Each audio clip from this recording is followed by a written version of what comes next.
तो चलिए बच्चों, स्वागत है आप सभी का एक बार फिर से मेरे इस यूट्यूब चैनल में। तो मैं आज आपके लिए लेके आ चुका हूँ chapter number 7 glimpses of India.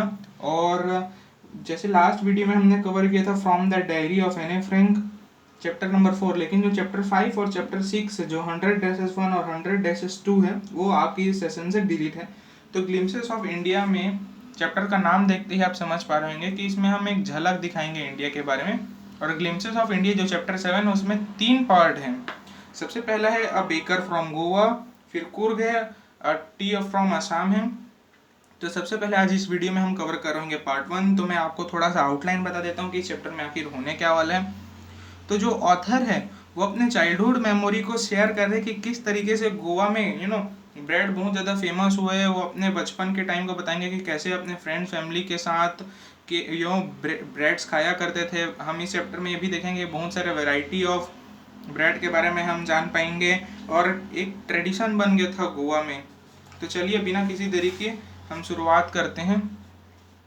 तो चैप्टर कुछ इस तरीके से शुरुआत होते हैं कि जो वैसे ऑलरेडी गोवा के जो विलेज में ट्रेडिशन था ब्रेड वहाँ के बेकर्स बनाया करते थे, लेकिन और ज़्यादा फेमस होते हैं पॉलिटिक्स के आने से। पॉलिटिक्स आप जानते हैं कंट्री है जो 450 ईयर के लिए ऑलमोस्ट गोवा में वो रूल की है। और जो पॉलिटिक्स के लोग थे वो बहुत ज़्यादा ब्रेड को लव करते थे, क्योंकि उसके अंदर बहुत सारा चॉकलेट स्वीट क्रीम्स भरा हुआ होता था। तो दे लव ईटिंग ब्रेड।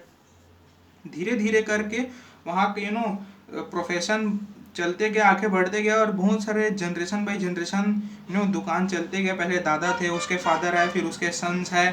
तो ऑथर अपने चाइल्डहुड मेमोरी के बारे में रिमेंबर करते हैं कि किस तरीके से जो केक सेलर है, जो बेकर है वो 2 बार उनसे मिलता था। एक तो सुबह जब वो बेचने के लिए आता था और शाम को वो जब वापस घर जाता था।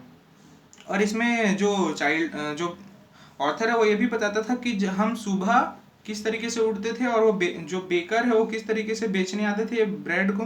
वो सिर में अपने एक बास्केट रखे होते थे और हाथ में एक बम्बू होता था जिसमें बैल लगा होता था। वो बैल को जैसे ही बजाता था, वो मॉर्निंग टाइम में आता था सबसे पहले, और वो जैसे ही बैल को बजाता था तो वो एक तरीके से चाइल्डहुड जो बच्चों के लिए, जो ऑथर के फ्रेंड्स और ऑथर के लिए वो एक आराम का काम करता था। वो दौड़ते ही जाते थे तुरंत और वो उससे ब्रेड खरीदते थे। और इतना ज़्यादा ब्रेड का क्रेज हो गया था कि वो बिना ब्रश किए उसको जो ब्रेड है और चाय एक साथ पी लेते थे। और जो ऑथर उसमें ये भी बोलते हैं कि जो एक ये ह्यूमरस बात करते हैं थोड़ा मजाक के लिए, क्योंकि ब्रश करने से ज़्यादा हमारा दांत साफ होगा कि हम चाय पी लें, चाय के साथ स्वीट ब्रेड्स खा लें। और साथ ही साथ जो ऑथर हैं वो ये भी बताते हैं कि जब जो बेकर्स आते थे वो जो घर की लेडी को ग्रीट करते थे गुड मॉर्निंग इस तरीके से, और जो चाइल्ड है वो दौड़ते भागते हुए आके ब्रेड्स खरीदते थे, लोव्स। और वो बिना ब्रश किए ही चाय के साथ वो क्या करते थे, ब्रेड बेंगल्स को खा लेते थे। ब्रेड बेंगल्स ये ब्रेड का एक वैरायटी है, जो कि ब्रेड बेंगल एक स्वीट ब्रेड है जो बेंगल के शेप में होता है, मतलब कि गोल गोल जो होते हैं वो इस तरीके से वो क्या करते हैं, खा लिया करते हैं। अब आगे वो ये भी बताते हैं कि वो धीरे धीरे ट्रेडिशन बन गया हमारा। ट्रेडिशन किस तरीके से, ब्रेड ट्रेडिशन कैसे बना कि वेरियस काइंड ऑफ ब्रेड बनता था। जो भी मैरिज होता था वो ब्रेड के बिना ख़त्म ही नहीं होता था। उसमें बताया गया है बोल, जो मैरिज में ज़्यादातर बोल यूज़ करते थे। ये ब्रेड का एक वैरायटी है, प्रकार है। जैसे कुरकुरे लेस के बहुत सारे वैरायटी आ चुके हैं ना, उसी तरीके से ब्रेड के बोल एक प्रकार है। और एक वैरायटी होता था बोलिना, जो कि खासकर क्रिसमस में और बहुत सारे फेस्टिवल में यूज़ किया जाता था। तो इतना ज़्यादा इम्पोर्टेंस, एक ट्रेडिशन बन गया था, परंपरा, कि देखो इस तरीके से चाइल्डहुड, जो ऑथर अपने चाइल्डहुड मेमोरी को शेयर करते जाते हैं धीरे धीरे। इसमें हमको बेकर्स के ड्रेस के बारे में बताया गया है कि नॉर्मली जो बेकर को वो कबाई पहनते थे। कबाई मतलब कि एक लॉन्ग फ्रॉक जैसे होता था जो उनके पूरे नी तक के रहता था, या फिर आप समझ सकते हैं कि एक शर्ट जैसा जो उनके नी तक के होता था। और वो एक ट्राउजर पहनते थे जो कि उनके हाफ पैंट्स की तरह जैसे होता था। तो उनको कबाई बोला जाता था। एक बार फिर से समझिए, एक फ्रॉक जैसे होता था, या फिर उसको आप शर्ट समझ लिए, और ट्राउजर जैसे जो कि उनका फुल लेंथ नहीं होता था, या फिर एंकल लेंथ समझ सकते हो, या फिर हाफ पैंट जैसे होता था। और जैसे ही, और उनको ना पैडर बोला जाता था, पैडर। अगर वो ये पहन के स्ट्रीट में निकल जाते थे, किसी गली में निकल जाते थे, तो उनको कोई भी एक बच्चा पहचान लेता था कि एक पैडर है।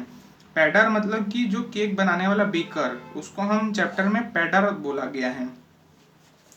ब्रेड मेकिंग जो इतना ज़्यादा यू नो ब्रेड मेकिंग इतना ज़्यादा प्रॉफिटेबल बिजनेस बनते जा रहा था, इतना ब्रेड मेकिंग बहुत प्रॉफिटेबल बिजनेस होते गए थे, क्योंकि वो इतना ज़्यादा, जो पॉलिटिक्स के लोग हैं वो बहुत ज़्यादा फ्रेश बेक्ड बना हुआ केक खाना पसंद करते थे। वो लोव्स मतलब कि ही ब्रेड होते हैं, वो बहुत ज़्यादा खाना पसंद करते थे।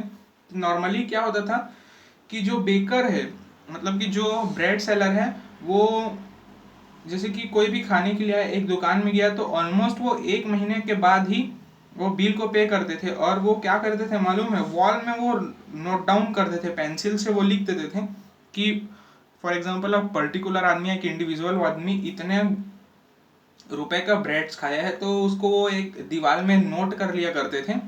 तो सोचो इतना ज़्यादा क्रेज हुआ करता था कि पॉलिटिक्स के टाइम में गोवा में। लेकिन आजकल अब धीरे धीरे वो क्रेज, वो रेस्पेक्ट बेकर्स के लिए ख़त्म हो चुके हैं। लेकिन पहले जो था वो एक प्रॉफिटेबल बिजनेस के तौर पे भी काम आता है। उन्होंने सब कुछ बताया, सबसे पहले की बताया कि कैसे गोवा में ब्रेड आया, उसके बाद कैसे अपने चाइल्डहुड मेमोरी के बारे में बताते हैं, फिर वो डिलीवरी जो बेकर आते थे वो कैसे डिलीवरी करते थे, और साथ ही साथ वो ट्रेडिशन के बारे में भी बताते हैं कि किस तरीके से जो ब्रेड्स है वो ट्रेडिशन में हमारे आ चुके थे। और वो बेकर के ड्रेस के बारे में बताते हैं, और ब्रेड मेकिंग एक प्रॉफिटेबल बिजनेस भी बन चुका है वो एक बताते हैं। तो धीरे धीरे ये सब बताते हैं। और जो बेकर है उनकी फैमिली मेम्बर है, सर्वेंट, बहुत ज़्यादा हैप्पी लगते थे, क्योंकि वो एक प्रॉफिटेबल बिजनेस था। जो और पॉलिटिक के आने से ज़्यादा ही वो ब्रेड जो है बहुत ज़्यादा फेमस हुआ, क्योंकि वो बहुत ज़्यादा फ्रेश केक्स, फ्रेश ब्रेड्स खाना पसंद करते हैं। लेकिन आजकल तो डेजर्ट हर एक जगह मिलने लग गया है, तो उनका रेस्पेक्ट इतना ज़्यादा नहीं है उनके पास। तो बस वीडियो को आज मैं यहीं पर अभी ख़त्म करता हूँ। इसी के साथ मिलेंगे हम जल्दी नेक्स्ट वीडियो में। वीडियो अच्छा लगा हो तो लाइक करना, चैनल को सब्सक्राइब करना। तो बच्चों अभी के लिए बाय बाय।